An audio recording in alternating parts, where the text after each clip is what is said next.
Hey guys, JBB here. A few of you had asked me to do a review on my new tank, so I thought I would do that for you guys today. The tank is the Innovative Marine Fusion Nano 20.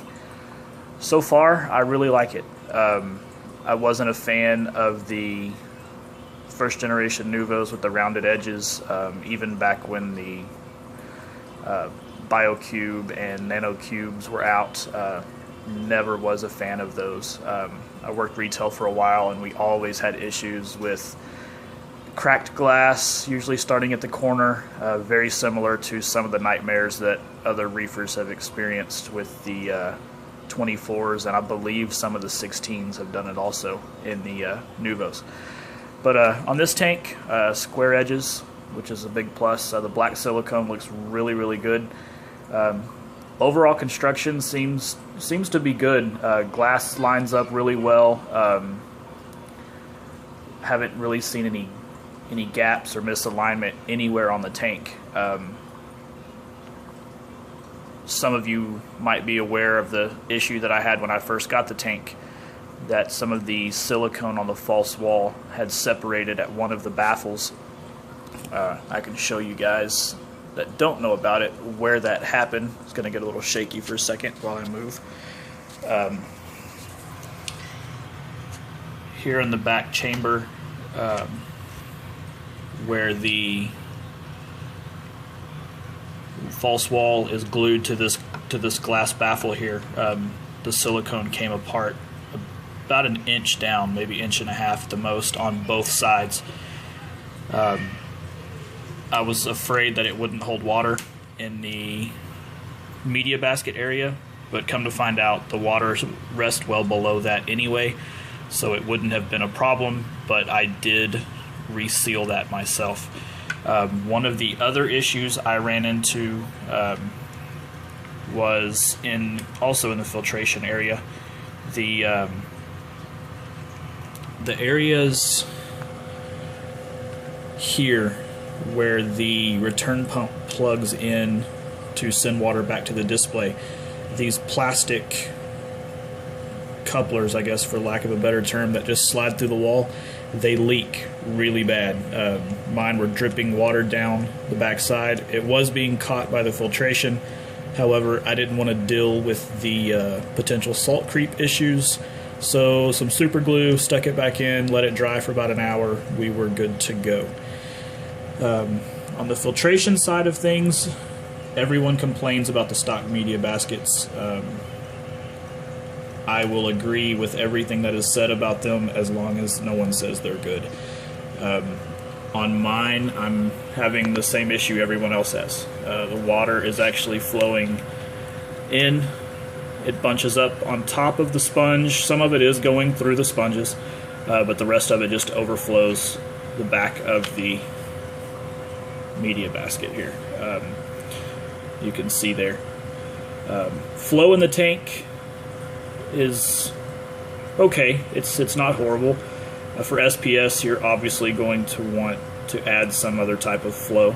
I will be adding an MP10 in the future, probably the next couple of weeks, but I'm making a shopping list for better media baskets, chemical media like ChemiPure, Purigen, that type of thing, as well as some filter floss. So Steve at Intank, get ready, because an order is coming your way. Right now I'm doing manual top-offs. I haven't installed my ATO yet. I am running the Cobalt Neotherm, keep it at 76, and my temperatures have been fairly steady. Don't know if you'll be able to see.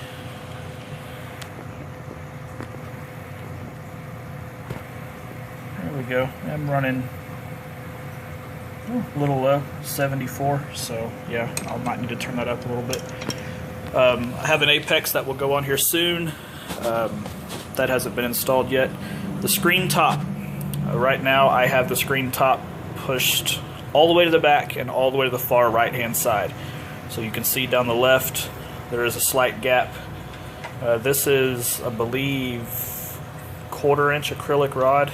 So you can see that it'll rest, but it will not go all the way through. However, on the front, that's a different story. The gap on the front is quite a bit larger. I can get the rod all the way through. Small fish, gobies, dartfish, things like that would be able to make it through. If you just play with it a little bit, you can get it pretty even to where it would be tough for fish to make it through. But smaller fish, they will be able to get through fairly easy.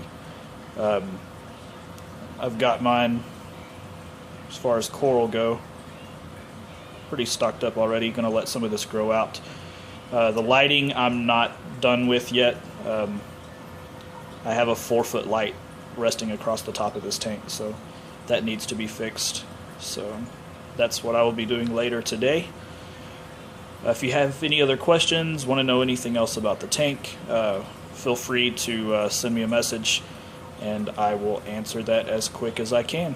But for now, I think that's going to be about it. Oh, one other thing that I did do, the mesh top. It comes white. It does sort of stand out against everything else being black. So I did spray mine black. Some of you guys that haven't seen it, it does look a lot better in the black. It doesn't appear to affect the lighting at all. Running the tank with the top, without the top, the lighting looks about the same. So I think the spacing in the mesh is big enough to where it's not going to cause a problem really in the lighting. We have a member on Nano Reef that had some bowing on his, I think it's the 30 long. There is some slight bowing in the back wall of the 20, but it is very, very minimal. So on the longer tank, I can absolutely see where that would be an issue.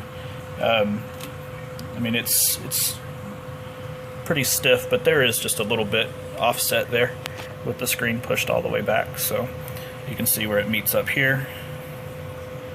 And you get a slight gap as you go across. And then meets up again on the other end. So the glass, however, is not bowing, so that's not an issue on the 20 so far. But I guess that's it. So thanks, guys, and we'll see you next time.